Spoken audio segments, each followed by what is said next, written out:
Assalamualaikum warahmatullahi wabarakatuh. Alhamdulillah, salatan salaman ala Rasulillah, amma ba'. Baik, apa kabar anak-anak Ustaz semua?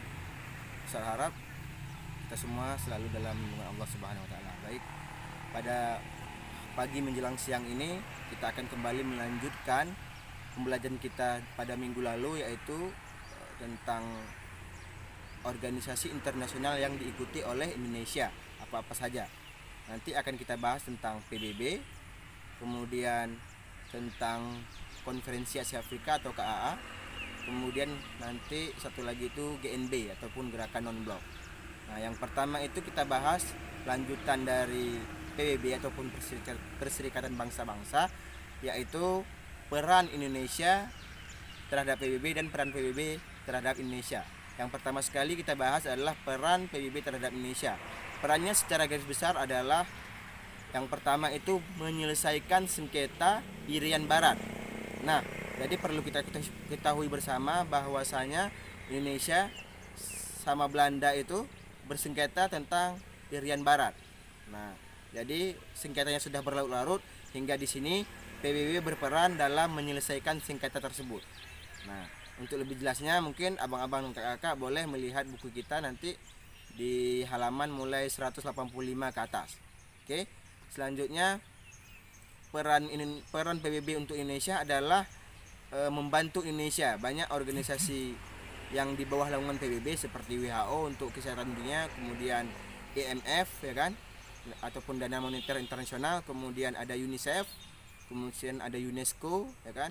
Nah, itu semua pernah memberikan bantuan untuk Indonesia.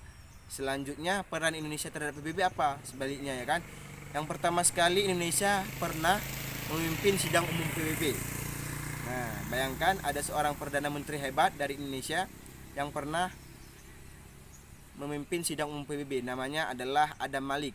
Adam Malik ini berasal dari Sumatera Utara, kelahiran Siantar, kelahiran kota Siantar. Nah, beliau pernah memimpin sidang umum PBB.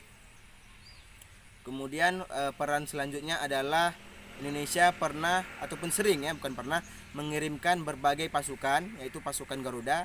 Pasukannya itu apa?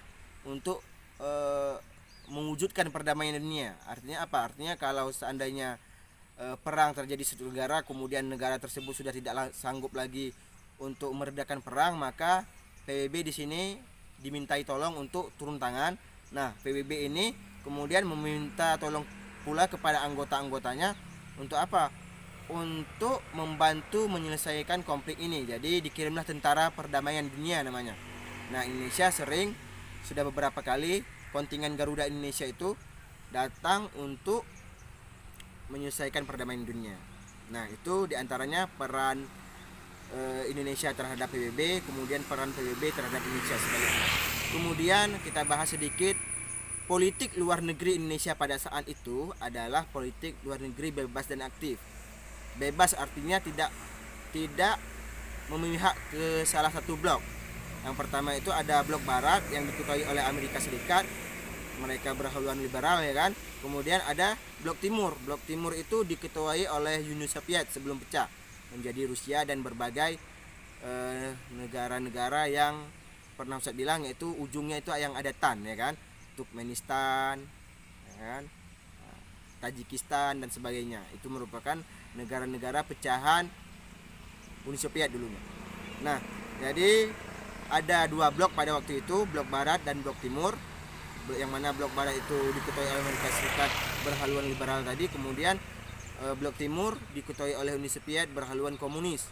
Nah, Indonesia di sini peran politiknya adalah bebas dan aktif. Bebas antara kedua blok ini. Kemudian satu lagi aktif dalam artian aktif menjaga perdamaian dunia, aktif berperan dalam pergaulan internasional. Nah, kemudian kita bahas sedikit tentang KAA. Apa itu KAA? Konferensi Asia Afrika. Nah, latar belakang adanya Konferensi Asia Afrika ini adalah rasa senasib dan sepenanggungan bahwasanya negara-negara Asia dan Afrika pada umumnya pernah dijajah oleh bangsa Eropa. Nah, jadi Indonesia pada waktu itu karena merasa senasib dan sepenanggungan, Indonesia termasuk yang salah seorang yang mempelopori berdirinya KAA. Konferensi Asia Afrika yang diadakan di Bandung. Nah, nanti ada gedung KAA di Bandung. Nah, tujuannya apa? Tujuannya untuk memupuk kerjasama ataupun persahabatan, kemudian ekonomi juga di situ, kemudian dibahas tentang perdamaian dunia, kemudian mengupayakan untuk kemerdekaan, yaitu beberapa negara yang belum merdeka, yaitu Asia dan Afrika, diupayakan untuk merdeka secepatnya. Itu salah satu fungsinya. Kemudian selanjutnya yang terakhir itu ada yang namanya gerakan non-blok. Nah, tadi kan Ustadz jelaskan apa itu non-blok, yaitu tidak memihak blok timur dan blok barat. Indonesia juga berperan besar dalam mempelopori berdirinya gerakan non-blok. Gerakan non-blok ini sudah saya jelaskan tadi, tidak memihak ke blok manapun, tidak memihak blok barat yang diketahui oleh Amerika dan tidak memihak blok timur yang diketahui oleh Uni Soviet. Nah, jadi Indonesia juga termasuk salah satu yang mempelopori berdirinya gerakan non-blok. Jadi setidaknya ada tiga organisasi besar yang Indonesia turut berperan serta dalamnya. Yang pertama itu adalah PBB, Perserikatan Bangsa-Bangsa atau United Nations singkatannya, ya kan, dalam bahasa Inggrisnya. Kemudian yang kedua ada KAA, Konferensi Asia Afrika. Nah, yang terakhir itu ada GNB ataupun gerakan non-blok. Nah, cukup demikian dulu. Selebihnya ini merupakan materi pengayaan atau pengulangan, ya kan. Selebihnya abang-abang dan kakak-kakak bisa baca di buku kita mulai halaman 185. Oke, demikian. Cukup sekian dulu pertemuan kita pada kali ini. Semoga bermanfaat dan berkah. Billahi taufiq wal hidayah. Wassalamualaikum warahmatullahi wabarakatuh.